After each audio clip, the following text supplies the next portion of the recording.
ये कहानी है 1938 कैरली नाम के एक आदमी की, हंगेरियन आर्मी, और वो उस कंट्री का बेस्ट पिस्टल शूटर था।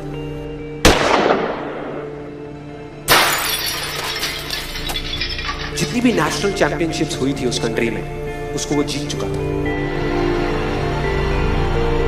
और सबको ऑलमोस्ट कंफर्म था कि 1940s में जो ओलंपिक्स होने वाले हैं उसमें गोल्ड मेडल कैरली को ही मिलेगा। और उसने सालों से ट्रेनिंग करी थी।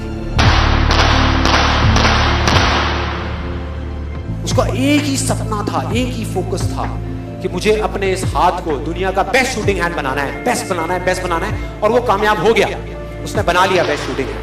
सिर्फ 2 साल का फर्क था। 1938 में एक आर्मी का ट्रेनिंग कैंप चल रहा था। क्योंकि वो आर्मी में था तो एक एक्सीडेंट हो गया। उसके उसी हाथ में जिससे उसने गोल्ड मेडल जीतना था, उसमें एक हैंड ग्रेनेड फट गया और वो हाथ चला गया। जो उसका सपना था, जो फोकस था, सब खत्म।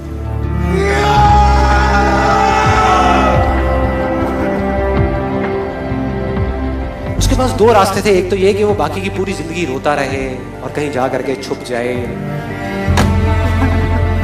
या अपना जो गोल था जिस पे उसने फोकस किया हुआ था उसको पकड़ करके रखे। तो उसने फोकस किया उस पे नहीं जो चला गया था, जो उसके पास नहीं था। उसने फोकस किया उस पे जो उसके पास था।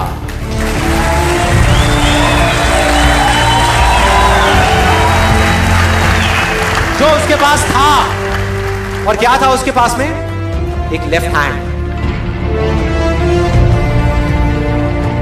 एक ऐसा हाथ जिससे वो लिख तक नहीं सकता था। 1 महीने तक उसका हॉस्पिटल में इलाज चला इस हाथ के लिए। और सही 1 महीने बाद अपनी ट्रेनिंग शुरू करती इस हाथ के लिए।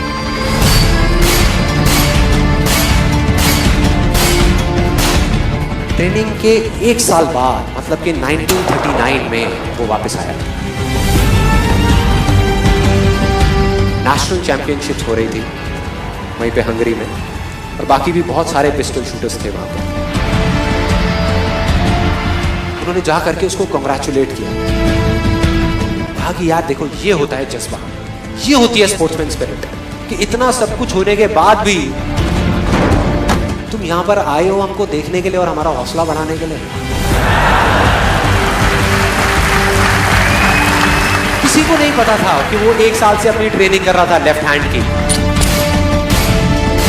और उसने जवाब दिया, मैं यहां पर तुम्हारा हौसला बढ़ाने नहीं आया, तुम्हारे साथ कॉम्पीट करने आया हूं, तुमसे लड़ने आया हूं, तैयार हो जाओ। और कंपटीशन हुआ। बाकी सब वहां पर जितने भी लोग थे वो कॉम्पीट कर रहे थे अपने बेस्ट हैंड से। ये कॉम्पीट कर रहा था अपने ओनली हैंड से। ओनली हैंड से। कौन जीता? The man with the only hand, Kairali, जीत गया। लेकिन वो यहां नहीं रुका। उसका गोल क्लियर था कि मुझे इस हाथ को, इस कंट्री का नहीं, इस पूरी दुनिया का बेस्ट शूटिंग हैंड बनाना है। उसने अपना सारा फोकस उठा करके डाला 1940 पे, जब ओलंपिक्स होने वाले थे। लेकिन 1940s के ओलंपिक्स कैंसिल हो गए वर्ल्ड वॉर की वजह से।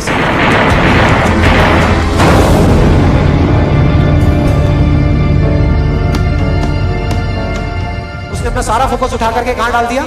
1944 में जो ओलंपिक्स होने वाले थे उसके ऊपर।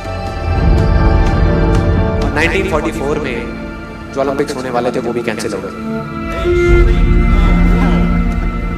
वर्ल्ड वॉर की वजह से। फिर से कैंसिल।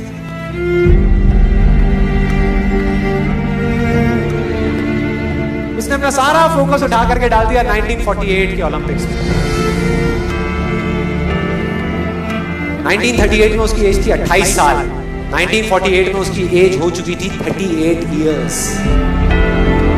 और जो यंगर जो प्लेयर्स आते हैं निकल करके, उनसे कॉम्पीट करना मुश्किल होता चला जाता है।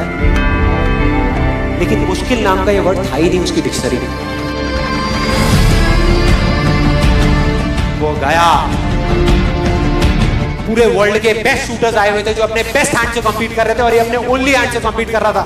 और कौन जीता? The man with the only hand.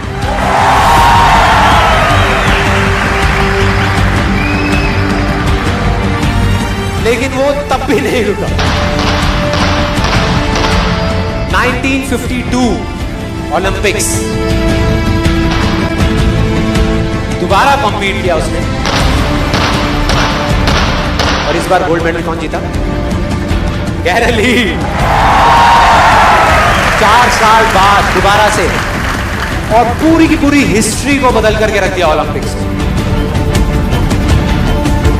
इस पर्टिकुलर कंपटीशन में उससे पहले किसी भी एथलीट ने लगातार 2 गोल्ड मेडल्स नहीं जीते।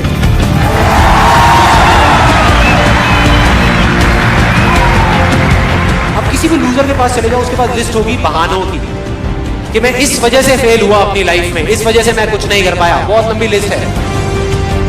और दूसरी तरफ विनर के पास चले जाओ, उसके पास में 1000 वजह होगी वो ना करने की जो वो करना चाहता है, सिर्फ एक वजह होगी वो करने की जो वो करना चाहता है, और वो कर जाएगा।